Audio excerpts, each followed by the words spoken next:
komunitateak Oarsoaldeko euskarazko komunitatea adierazten du. Edo oraindik adierazten ez baldin badu ere, hori izan nahi du. Komunitate zabal eta irekia, adin tarte, jatorri eta esparru ezberdinetako pertsonez osatua.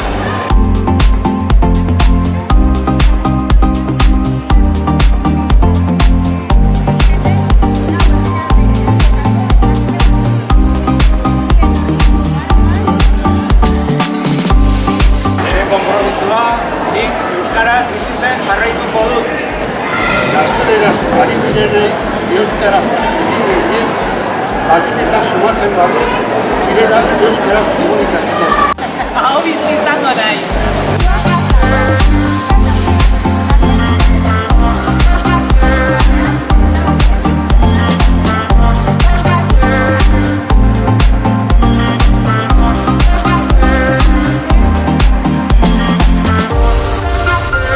Izan ere, gure hizkuntza ez duke izan behar armailuan alkanforrarekin gordetzen dugun txakita bat. Egunero jartzi beharko genukeena baizik.